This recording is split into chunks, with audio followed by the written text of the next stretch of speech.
A chuva caía forte sobre Lisboa naquela noite de novembro quando Tomás Ribeiro foi empurrado para fora do edifício envidraçado do Grupo Almeida e Filhos. A porta de vidro fechou-se atrás dele com um estrondo definitivo, e o segurança, um homem que ele cumprimentava todos os dias há 3 anos, nem ousou olhar nos seus olhos. Desculpe, ordens de cima, murmurou apenas, antes de voltar para dentro. Tomás ficou ali, debaixo da chuva, com a caixa de cartão nas mãos contendo as suas poucas coisas pessoais, um caderno de desenhos, uma caneta favorita, uma fotografia da mãe já falecida. Tinha sido acusado de roubo. Um roubo que não cometera. Alguém colocara joias desaparecidas na sua gaveta do vestiário, e o diretor de recursos humanos nem lhe dera oportunidade de se explicar. Provas irrefutáveis, disseram. 3 anos de trabalho impecável como assistente de limpeza noturna reduzidos a nada. Molhado até os ossos, caminhou pelas ruas desertas do Chiado até chegar ao pequeno quarto alugado em Alfama. Ligou o telemóvel pela última vez antes de a bateria morrer e viu as mensagens dos colegas, uns de solidariedade, a maioria de silêncio. Ninguém queria arriscar o emprego por ele. Tomás era gay, assumido apenas para os mais próximos, e isso sempre pairara como uma sombra invisível sobre ele naquele ambiente conservador. No dia seguinte, sem dinheiro para o passe mensal, caminhou até à Baixa em busca de trabalho. Parou em frente a um café elegante na Rua Augusta onde servira cafés extras nos fins de semana. A dona, de Amélia, viu pela montra e saiu à porta. Tomás, ouviu o que aconteceu. Entra, anda. Ele entrou, envergonhado. Ela serviu-lhe um galão quente e um pastel de nata. Não acredito que tenhas roubado, seja o que for, conheço-te desde miúdo. Mas as provas? Provas plantadas, aposto. O Almeida tem um sobrinho que nunca te olhou com bons olhos. Tomás baixou o olhar. O sobrinho do patrão, Ricardo Almeida, herdeiro do império imobiliário e financeiro, era conhecido pela arrogância e pelos comentários homofóbicos sussurrados nos corredores. Tomás evitara-o sempre, mas sentira o desprezo. Preciso de trabalho, de Amélia. Qualquer coisa.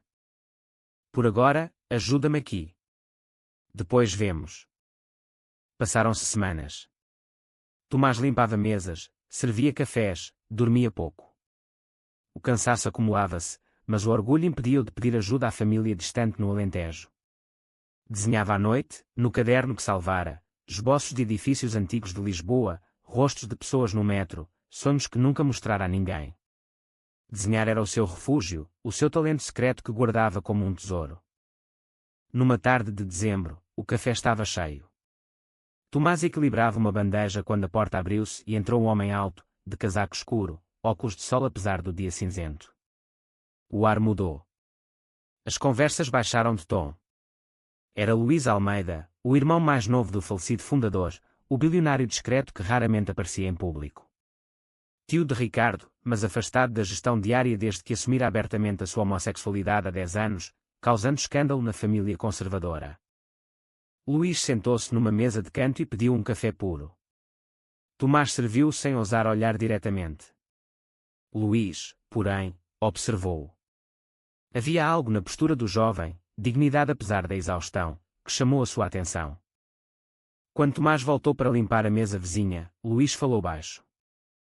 Tu és o Tomás Ribeiro, não és? Tomás congelou. Sim, senhor. Ouvi falar do que aconteceu no meu edifício.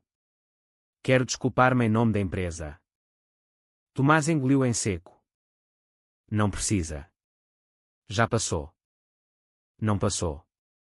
Uma injustiça não passa enquanto não for reparada. Luís tirou um cartão de visita do bolso e colocou-o na mesa. Liga-me amanhã. Quero conversar contigo. Tomás pegou no cartão com mãos trêmulas. Luís Almeida. O homem que a imprensa chamava de o bilionário solitário, que doava milhões a causas LGBT em silêncio, que vivia numa vila no Estoril e evitava os holofotes.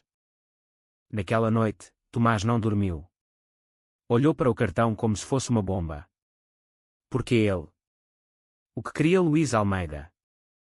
No dia seguinte, Tomás ligou. Uma voz calma marcou um encontro num café discreto em Belém, perto do Mosteiro dos Jerónimos. Chegou cedo, vestido com a melhor camisa que tinha. Luís já lá estava, de frente para o Tejo, lendo um livro. Sentaram-se. Luís foi direto. Investiguei o teu caso. As câmaras de segurança mostram claramente que foste tu a última pessoa a entrar no vestiário naquela noite. Não. Eu saí mais cedo porque me sentia mal. Exatamente. E há uma falha de 5 minutos na gravação. Alguém apagou. Encontrei o funcionário responsável. Confessou que Ricardo lhe pagou para plantar as joias e manipular a gravação. Tomás sentiu o chão sumir-se. O Ricardo. Porquê? Luís suspirou. Porque te invejava. E porque não suporta quem é diferente. Ele sempre foi assim. A família protege-o. E agora? Demitiu o diretor de RH. Ricardo será afastado da sucessão. E tu serás reintegrado com indenização. Tomás abanou a cabeça. Não quero voltar lá. Não depois disto. Luís observou longo tempo. Compreendo. Então vem trabalhar comigo. Preciso de um assistente pessoal. Alguém de confiança. Tomás riu-se, nervoso. Eu? Sou só um empregado de limpeza. Eras. Agora és um homem que resistiu a uma injustiça. Isso vale mais que qualquer currículo. Tomás aceitou. Não tinha escolha, mas também sentia uma curiosidade estranha por aquele homem calmo, de olhos verdes profundos, que falava com uma serenidade que contrastava com o poder que emanava. Começou a trabalhar na vila de Luís no Estoril. Uma casa moderna, toda em vidro e luz, com vista para o mar. Luís vivia sozinho, com uma governanta idosa e um motorista. O trabalho era leve, organizar agenda, responder e-mails, acompanhar a reuniões discretas com fundações. Luís era exigente mas justo. Nunca levantava a voz. À noite, jantavam juntos por vezes, falando de tudo, livros, música, viagens. Tomás descobriu que Luís adorava fado, que tocava piano sozinho no salão enorme, que doara metade da fortuna a orfanatos e associações LGBT sem nunca aparecer nas fotos. Uma noite, após uma reunião longa, Luís pediu a Tomás que ficasse. Quero mostrar-te algo.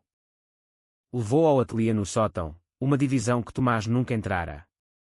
Lá dentro, telas, pincéis, luz natural abundante. Pinta? Pintava. Há anos que não toco num pincel. Tomás viu as telas antigas, paisagens abstratas, rostos melancólicos, cores intensas. São incríveis. Luís sorriu triste. Era o meu escape. Mas a família disse que arte não era coisa de homem, muito menos. De homem como eu. Tomás sentiu uma afinidade súbita. Eu desenho. Em segredo. Mostrou o caderno. Luís folheou devagar, olhos brilhando. Tomás. Isto é talento puro. Por que escondes? Medo. Ser ridicularizado outra vez. Luís fechou o caderno devagar. Aqui não. Aqui podes ser quem és. Os dias passaram. A proximidade cresceu. Luís ensinava Tomás sobre vinhos, levava-o a concertos no Gulbenkian, partilhava histórias da juventude reprimida. Tomás contava da mãe que o aceitara, do pai que nunca mais falara com ele. A tensão começou quando Ricardo descobriu que Tomás trabalhava agora com o tio. Ligou furioso para Luís. Estás louco? Aquele ladrãozinho gay. Luís, frio. O ladrão era tu, Ricardo. E eu sei de tudo. Ricardo ameaçou vazar à imprensa que Luís contratara o ex-funcionário acusado para denegrir a imagem da família. Luís não cedeu. Mas o medo instalou-se na vila. Tomás ouviu a discussão pelo telefone e confrontou Luís. Por que me proteges tanto? Deve haver dezenas de assistentes melhores. Luís olhou longo tempo.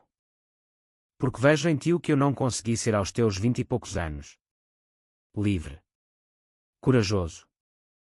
Tomás corou. Eu não sou corajoso. Tenho medo todos os dias. Medo não é ausência de coragem. É coragem apesar do medo. Nessa noite, Luís tocou piano. Uma peça melancólica de Chopin.